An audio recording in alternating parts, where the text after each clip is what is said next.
श्री हरिवंश श्री राधा वल्लभ श्री हरिवंश वृंदावन धाम के दर्शन करिए और सत्संग सुनिए।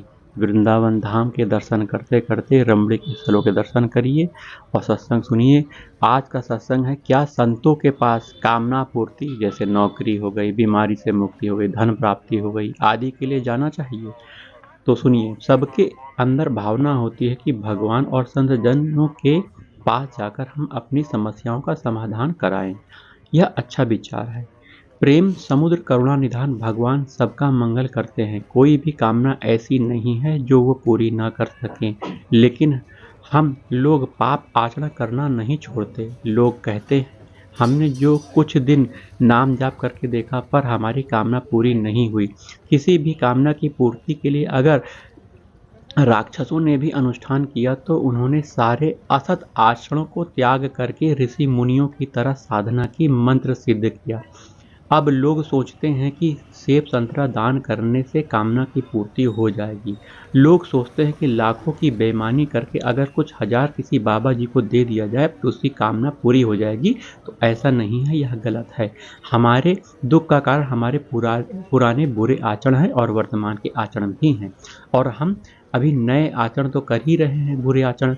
जब आप कोई भी नया पुण्य सुकृत करोगे तो आपके बुरे कर्म आपको नष्ट करने के लिए खड़े हो जाएंगे। वो आपको दंड देंगे। इसी वजह से आपके अच्छे कर्मों या संतों में अश्रद्धा हो जाएगी। इससे आपको भोजन में अरुचि हो जाएगी। इसके बाद आपके बुरे कर्म आप पर आक्रमण करने लगेंगे। जब तक आपके बुरे कर्म बाकी हैं वह आपको सुखी नहीं होने देंगे। अगर आपकी नौकरी भी लग गई है तो भी वो बड़ी ऐसी बाधा खड़े करेंगे कि आप तनाव से मुक्त नहीं हो पाएंगे। अगर आप अपने आचरण सुधार लें, खान पान सुधार लें और अपना थोड़ा सा भी भगवान के नाम में अपने को भजन में लगाएं, नाम में लगाएं, तो आपका मंगल होगा। हम बस अपने गंदे आचरण छोड़े बिना किसी संत को कुछ देकर अपना काम बनाना चाहते हैं, पर यहाँ घूस नहीं चलती। आपको नियम से चलना होगा। अगर शराब पिए, मांस खाएं, पराई माता बहन पर व्यभिचार करें, चोरी हिंसा करें और कुछ सोचे कि कुछ दान करने से हमारी कामना पूर्ति होगी, तो ऐसा नहीं होगा। कोई आपकी कामना पूरी करने में समर्थ नहीं है, केवल भगवान ही यह कर सकते हैं। चाहे आप कितने भी पाप किए हों, भगवान की शरण ले लेनी चाहिए। भगवान की शरण ले लीजिए। अगर आपको संतों के पास जाने का लाभ लेना है तो श्री हरि की शरण में हो जाएं, बुरे आचरण बंद कर दें, नाम जाप करें। इससे आप जो चाहेंगे आपको प्राप्त हो जाएगा। जब आप नाम शुरू करेंगे तो पहले आपके बुरे कर्मों को नष्ट करेगा जो आपने पहले किए थे। वही कर्म आपको वर्तमान में दुख देने के लिए तैयार बैठे हैं। इसलिए थोड़ा समय लगता है, क्योंकि हमारे पाप का पहाड़ जमा हुआ है। पर मनुष्य सोचता है कि मैं इतने दिनों से माला जाप कर रहा हूँ लेकिन कोई लाभ नहीं मिल रहा है। ऐसा नहीं है कि कुछ नहीं हो रहा है, आपके दुखों का नाश हो रहा है, पर आप जान नहीं पा रहे हैं। जिस दिन आपने उन सबको मिटा दिया तो फिर आपको जो आनंद मिलेगा आप कृतार्थ हो जाओगे। सुदामा जी एक एक चावल के लिए तरसते थे, लेकिन वो धर्मभ्रष्ट नहीं थे। जब वे घर आते तो उनकी पत्नी कहती कि हम दोनों तो भूखे रह लेंगे पर छोटे बच्चे कैसे भूखे रहेंगे। उन्होंने कहा जैसे हरि रखे, हम वैसे रहेंगे लेकिन अपने धर्म का पालन करेंगे। वो तुलसी के पत्ते और चरणामृत लेकर जीवित रहते थे। इसी वजह से ठाकुर जी ने द्वारिकापुरी जैसी द्वारिकापुरी वैसी सुदामापुरी खड़ी कर दी थी अपने भक्त के लिए। इसलिए आप भी धर्म से चलें, इंतजार करें, समय आएगा। अगर मंगल है तो वो एकमात्र भगवान के भजन में है। किसी का आशीर्वाद आपको नहीं बचा सकता, अपने आचरण ही आपको बचा सकते हैं। अगर आप गलत करते हैं तो आपको कोई नहीं बचा सकता। अगर आप सही चलते हैं तो आपको कोई नहीं मिटा सकता, क्योंकि भगवान वही देख रहे हैं जो आप जहां आप हैं। आप अपने आप को सुधार लीजिए, अपने आचरण पवित्र कीजिए, नाम जाप करिए।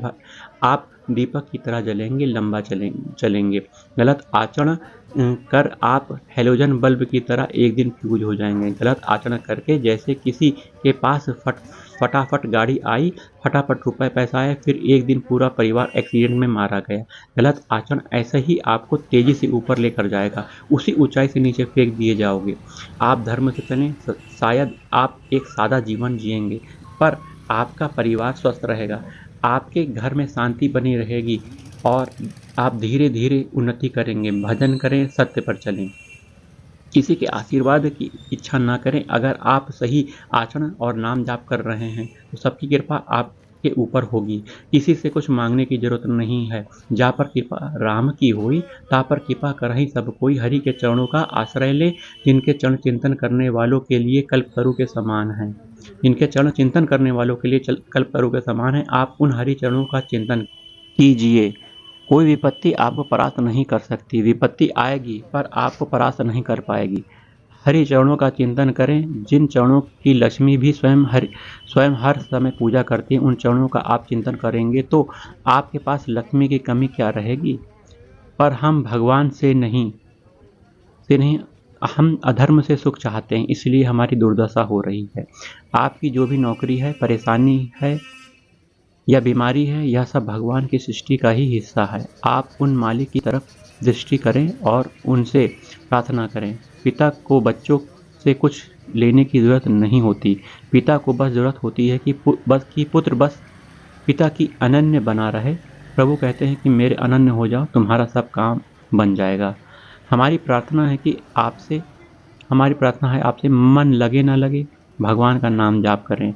दवाई जैसा हम हो हमारा स्वाद बिगाड़ देती है, हमें अच्छी नहीं लगती, पर दवा खाते ही हमारी रोग धीरे धीरे ठीक हो जाता है। ऐसे ही भगवान के नाम जाप करने से आपका मंगल हो जाएगा। यह नाम आपको बचा लेगा, आपका मंगल कर देगा। शराब ना पियो, मांस ना खाओ, गंदी बातें ना देखो, व्यभिचार ना करो, धर्म से रहो, आप सुखी हो जाएंगे।